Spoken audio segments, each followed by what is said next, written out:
crisis in California. Breaking tonight, there's now a new wildfire, sending thousands more fleeing from their homes. Good evening. I'm Christine Johnson. The news of that newest fire breaking out earlier tonight is just the latest in a series of fires overwhelming firefighters in California. Here is the very latest that we know. The Kenneth fire that erupted just hours ago has already scorched nearly 1,000 acres with 0% containment. Governor Gavin Newsom says 900 additional firefighters have been deployed to battle the flames, and at least 6 people have died over the last 3 days. Officials say more than 10,000 buildings, many of them homes, have been burned.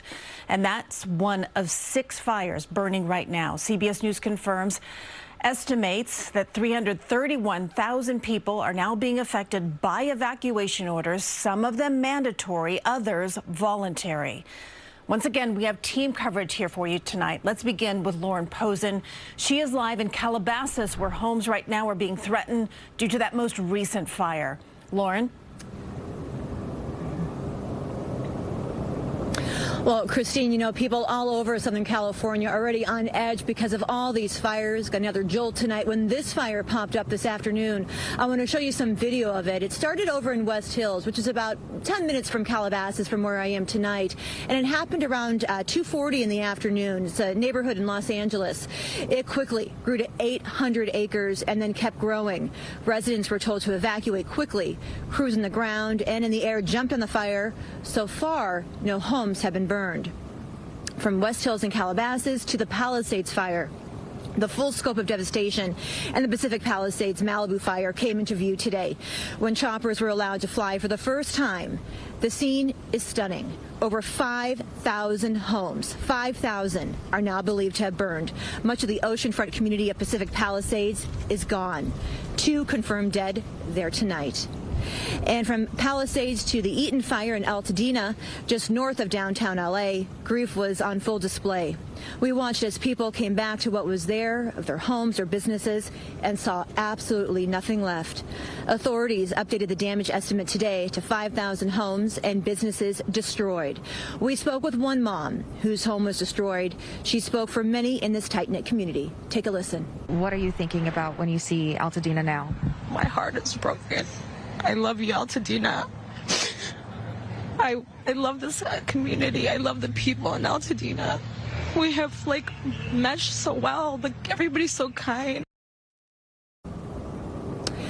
And Christine, as you mentioned, the governor announced earlier this afternoon that he has deployed an additional 900 firefighters to help battle all these fires popping up in and around the Los Angeles area. Christine?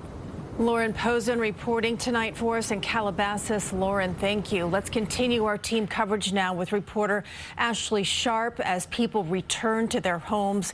She is in Altadena, that hard-hit area, which has been one of the hardest hit in this fire.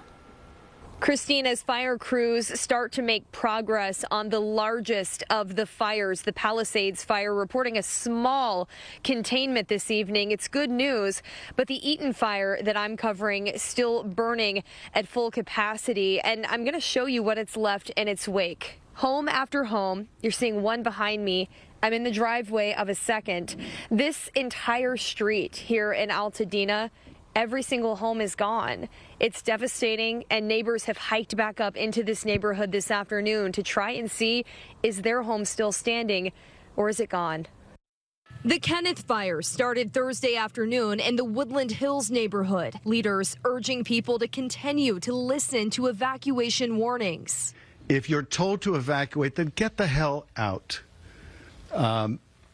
You might think you can outrun a fire. You are not going to outrun these fires. The 2 biggest wildfires, the Palisades fire along the coast and the deadly Eaton fire about 30 minutes inland, are raging out of control, leaving behind widespread destruction. That's our house. You can tell it's next, and we're getting out. President Biden says more help is on the way. The federal government will cover 100% of the cost for 6 months. As new fires have continued to pop up across Los Angeles tonight in this night 3 of the firefight, the good news is that the winds have remained relatively calm, at least where we are in Altadena. So that's taking one thing out of the equation, but fire crews still having to face these dry conditions, the driest January that we've seen in Southern California in decades. In Altadena, California, I'm Ashley Sharp, CBS News, New York. And an elderly man in Altadena is among those killed by the wildfires. The body of 83-year-old Rodney Nickerson was found in his bed after the Eaton fire raged through his neighborhood. Nickerson's daughter says her father insisted on staying in their family home that he purchased in 1968 for $5. Son tried to get him to leave, and my neighbors and myself. And he said he'll be fine. Chase was like, Papa, we got to go now. And he says, if I need to go, I'll go. But grandson, I don't need to go right now. But I'll be here. The Nickerson family has deep roots in L.A. Rodney worked for 45 years at Lockheed Martin in Altadena, and his dad was the founder of the largest public housing development in L.A. Millions of people tonight received an evacuation alert by mistake, causing panic and confusion. This emergency message was sent to nearly 10 million L.A. County residents in error. Just a short time later, a second alert said to disregard the warning. Officials say the original alert was only intended for residents near the newly erupted Kenneth fire, and the L.A. County supervisor did blame it on a technical error. Millions of people evacuated, and those winds expected to pick up again overnight. Lonnie Quinn in our virtual studio. And Lonnie, how strong are they expected to be? I think by the morning hours, you could see some 40 or 50 mile per hour gusts. Now, it's not what they were yesterday, where you saw some 80 and 90 mile per hour gusts. But hey, the fires are continuing to burn in Southern California. This obviously is just a computer rendering of the smoke. But I'm going to show you right now. Open the windows.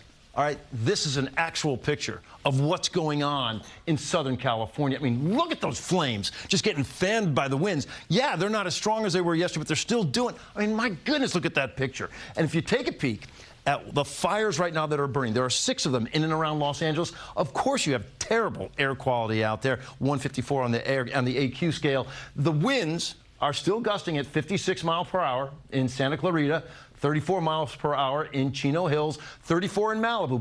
But we do think, look at Malibu, 34 right now, 5 in Newport Beach. We think that by the morning hours, they could kick up a bit. Maybe Malibu has a 40 or 50 mile per hour gust, 10 to 15 down around San Diego. So they get weaker as you go through the day. They do not disappear. They are coming in right now from land, being pushed out to sea. So, yeah, it's putting smoke over areas that don't necessarily have fires, and eventually goes out into the ocean. But with those winds shifting, look at that, brings it back into the area. The problems continue, KJ, and Mother Nature is not offering help in terms of rain. I just don't see it. All right, Lonnie, thank you. I'm sure you'll agree there at home that the devastation from these wildfires is just heartbreaking. Many people here locally are looking for ways to help. Allie Bauman spoke to volunteers who are sending help out west. Already in her red vest, Ann Leahy is flying from Newark to Los Angeles to volunteer with the Red Cross at a shelter for those displaced by the fires. It's a lot of moral support more than anything else. They know people are there for them. And hopefully we'll get them situated in permanent situations. At 74 years old, Leahy says she didn't want to sit at her home in New Jersey while thousands in California are losing theirs. I think it's going to be a lot more need. So I'm glad to be part of it. Even if it's a small part, I'll be there.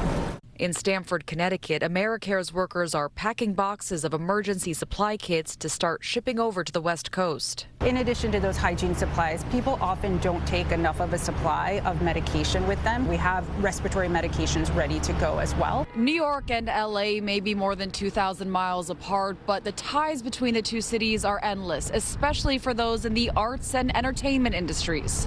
We know a lot of these people now that we're starting to hear have either been evacuated or have lost their homes, and it's really, really heart-wrenching to see that happen to anybody. It's even more so, it hits a little bit more home when it's someone you know. The Stand Comedy Club by Union Square is donating a portion of proceeds from its shows this month to the Red Cross for California support, and are organizing a benefit show next Thursday, of which all the proceeds will be given. All of us, I think, in this kind of a situation want to think, like, what else can we do, right? Channeling that feeling of hopelessness into help. Bauman, CBS News, New York. And for more information on how to help the victims, head to our website, cbsnewyork.com.